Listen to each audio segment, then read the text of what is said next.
and a bit of deja vu. Um, it's actually weird. We have the classic palindrome tournament structure of first and last round, I got careless. Second and second to last round, Kugakira. And middle round, Ichiro or whatever. So yeah, we played him in round 1, barely got there. I guess we got crushed game 1 and then got there games 2 and 3 with awesome sideboarded games. So I'm feeling pretty confident. If we can steal game 1 here, it'd be great. Oh, this hand's pretty good. Got a Sage. Again, Divination, so much better than this stupid Weave Fate. What are we saying? Yeah. This guy's so stoked. First time playing and he's got to the finals. He's playing Mono Red Blitz. Pretty similar to the deck that I ran 2 weeks ago. Top forward with. It's pretty good. It just needs he runs Krenko's Enforcer, which is a really good card against some of the decks that try to block. The problem is that I ran into decks like that have green cards and they block. So Krenko's Enforcer is really good. But yeah, definitely cancel the Valley Dasher since I couldn't block it profitably. Get to play my 4th land, get to hold up mana and play Weave Fate, which is actually interesting here. I get to make my guy a 2/2. If he wants to trade, it's profitable for me, but he doesn't. So I Weave Fate, hit land Treasure Cruise, draw my 5th land, and I also thought about bestowing, making my guy a 3/3, but I figured it just trades with the Borderland Ranger anyway, Borderland Marauder. The Ranger is not in red. Okay, so Valley Dasher, sure. I also get to hold open 2 mana to nullify, anticipate, make him scared, make him play around stuff. He's only going to attack with those 2. I'll definitely trade and take 2. I can set it up so I can Weave Fate. Ooh, what do I do here? Yeah, it's a tough call, but I set it up so I can Weave Fate, trade with the Valley Dasher. The fact that he attacks with both here is a little odd. He wasn't previously willing to attack with Foundry Street Denizen into my Jeskai Sage, so he has to have something different. But either way, I figure, even if it's Titan Strength, if it's Titan Strength, I don't want to block the Valley Dasher since I'll not kill it. But if I block the Foundry Street Denizen, he might Titan Strength, and then I can respond by Weave Fating, and then we still trade. And that's what happens.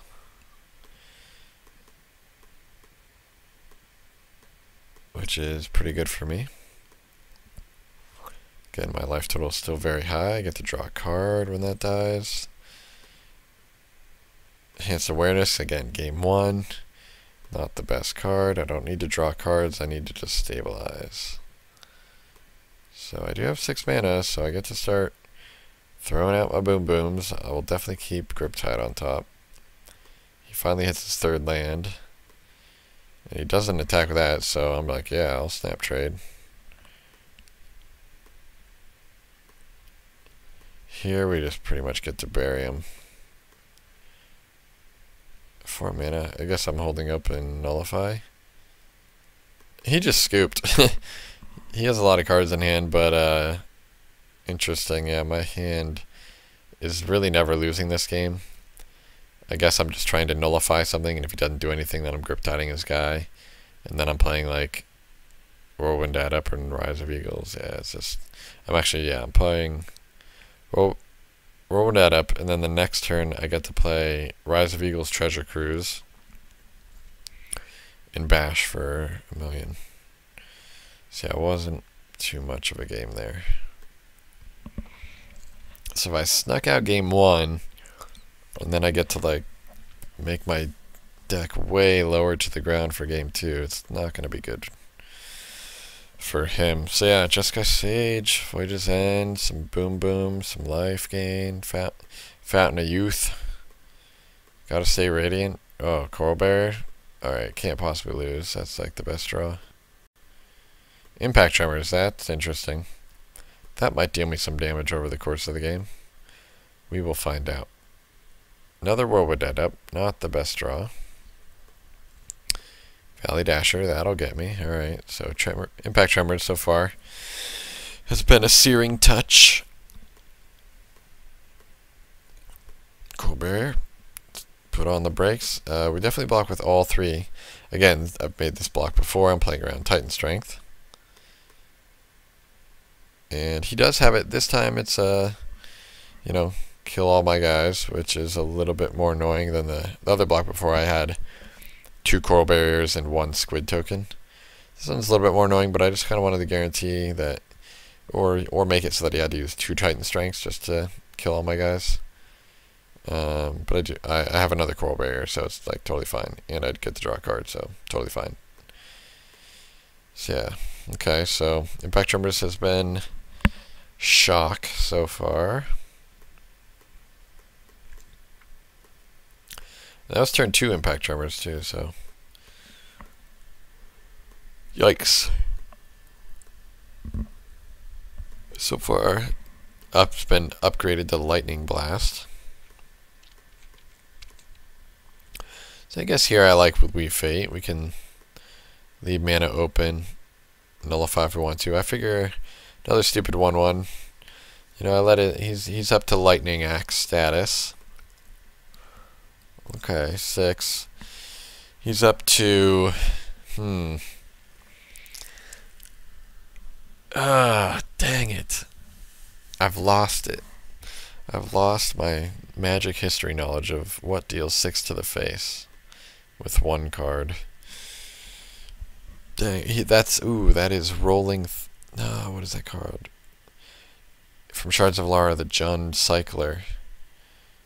Gosh, that's gonna make me mad that I'm not. Resounding Thunder. There we go. Didn't quite cycle, but alright, we fate, hits land. So again, it's a little annoying. See, if I would have had Divination, I would have divinated and hit land, and it would have been Evolving Wilds, and then I would have used it last turn. So this turn I would have 5 untapped lands, so I could play my guy. So again, that's like the 4th or 5th instance of Weave Fate just being dumb. Again, it's kind of got a bad rap. It's hard to know how much value I've gained by holding my mana open to cast the Weave Fate in those spots. So I figure I'll just kill a token, keep the land on top, since even though I don't get to do it this turn, I'll be able to play Rise of Eagles next turn, but I do get to play Treasure Cruise here and leave open Voyage's End plus the Nullify that I drew. Perfect. Love countering. Heel Cutter. So we're at a high life total. He's got a bunch of do-nothings. We just need to end the game now. We do not need another Radiant Fountain. Yeah, there's our second Rise of Eagles. So you can see it's like we don't need 4 Rise of Eagles. Once you get 2, it's like, you know, they're just done. Like, he can kill these things, but then the second one's just game over. So Treasure Cruise, start hitting with our team, start to clock them. Play the Adept, and he's seen enough. Yeah, it's at the point where we just have it all, and he has none. So again, a little premature for the concessions, but because the game wasn't actually over, but he always conceded when it was like just a couple turns over, and this is definitely just a good matchup for us when we have sideboarded games. So yeah, kind of lucky. I did have to beat, you know, Mono Red twice, White Red Heroic twice, and Blue Red Control once. Would be more interesting to face the Mono Green matchup and the Blue Black Control, or the Grixis Control type matchups. But you know, you only need to beat the opponent in front of you. You know, So yeah, I thought this was a fun deck. I think it's pretty good. I'm gonna go back to my collection card editor and take out the Weave Fates and potentially play this deck again in the future. So yeah, hope you enjoyed going through my commentary. I know it's interesting. Going through the replay is a lot faster. Sometimes when my opponent takes forever, when I think too much, it can be, I think, a little bit annoying. I like going through the replays at a very fast pace and then slowing down to talk about the interesting spots. Because I tend to, even when I'm watching other video content from other Magic players, whether it's on Standard Pauper or a lot of different draft videos, usually through Channel Fireball, I'll watch the whole draft and listen to discussion there, but during the actual games themselves, because they record them live, there's just so much downtime where the opponent is thinking that it's actually hard to do commentary and keep everything interesting without forcing people to like skip ahead, where you're just like jumping like every like 5 seconds in the video waiting for something relevant to happen. So it's kind of why I choose to do these replays, and hopefully that is a better system. But sometimes I just can't remember what game we're on because I'm flying through these so fast. Yeah, thanks for watching, guys.